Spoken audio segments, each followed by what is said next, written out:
Bonjour tout le monde et bienvenue dans une petite vidéo un peu spéciale. J'ai pas vraiment envie de dire que c'est un décode Yoko, mais on va parler de Code Yoko quand même. Il y a 2 semaines, je vous ai fait une petite vidéo pour vous parler des dernières news sur la saison 5, celle qui allait arriver, saison 5 ou peut-être saison 1 d'une nouvelle série, d'un reboot, enfin on sait pas exactement.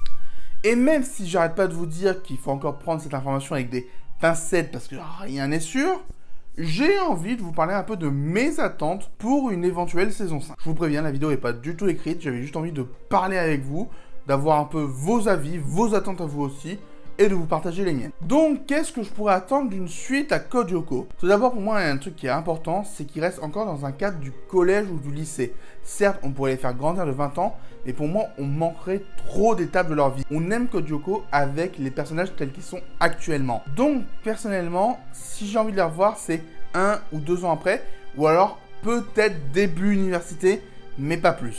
Parce que j'ai envie de retrouver des personnages qui ont légèrement évolué du fait qu'ils ne soient plus sur Yoko, mais aussi j'ai envie de retrouver mes personnages. Et je pense que Odd a beau avoir un caractère bien défini, en 10 ans il aurait beaucoup plus changé qu'en 5 ans. Donc autant si possible les garder comme on les a. Une autre attente que j'ai, c'est le non-retour de Xana.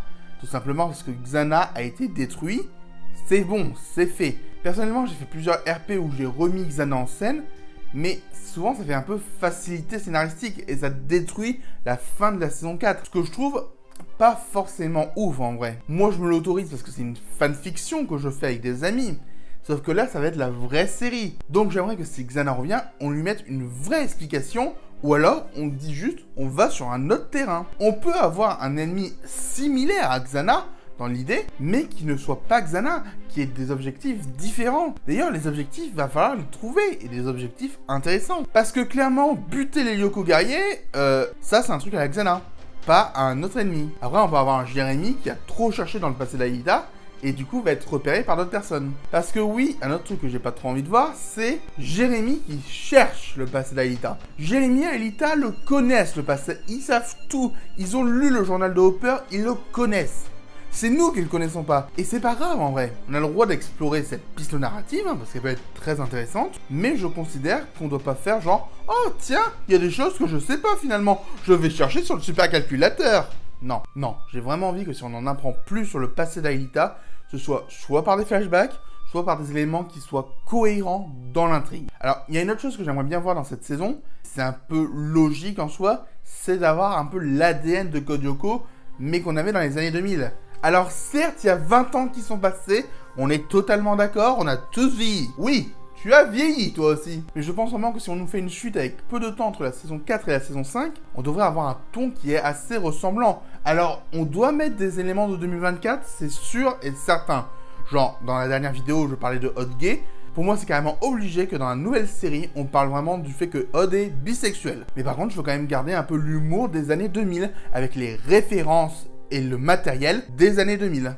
Et sincèrement qu'on n'aille pas me dire que c'est une mauvaise idée, parce que tout le monde joue sur la nostalgie maintenant. Donc ça en ferait juste un petit peu plus. Est-ce que c'est si grave que ça? D'ailleurs, en soi, le retour de Code Yoko joue sur la nostalgie aussi, donc je verrais pas le problème personnellement s'ils font ça. Un autre élément que j'aimerais bien voir incorporé, c'est plus de place pour les personnages secondaires. Parce que on en a plein. On a Jim, on a Delmas, on a Sissi, on a Millie, on a Tamia, on a Madame Earth. Bref, on en a plein. Sauf que, il faut avouer qu'ils sont pas toujours aussi bien exploités qu'on le voudrait. Notamment, je pense par exemple au couple Hiroki-Millie. J'aimerais bien en voir un peu plus. J'aimerais bien aussi voir un peu plus de Sissi ou de William par rapport à la bande. Notamment Sissi qui a promis de changer. Peut-être qu'elle peut devenir une Yoko guerrière. Franchement, moi j'aime bien cette idée.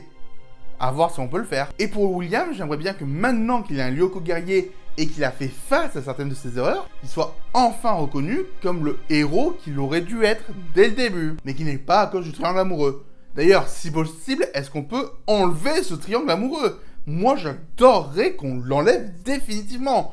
Pour moi, c'est Yumi et Ulrich, voilà, vous les mettez ensemble. Pour moi, la fin de saison 4, c'était clair et net. Ils sont ensemble. T'as l'ultime retour vers le passé, ils allaient s'embrasser, c'était sûr. Donc pour moi, ils sont définitivement ensemble et on doit le garder en tête. Et si jamais vous voulez vraiment jouer avec les couples, vous faites un couple Odd Sissi ou même Odd Aelita. Oui, je veux bien détruire mon couple phare Jérémy Aelita si vous laissez Ulrich et Yumi. Vous avez vu à quel point j'essaye de faire des choses pour vous quand même? Franchement, je suis sympa, non? Non, parce que vraiment, le temps du on est copains puis c'est tout, oui, c'est drôle. Franchement, j'adore cette blague. Mais maintenant, c'est fini. Ça fait 20 ans.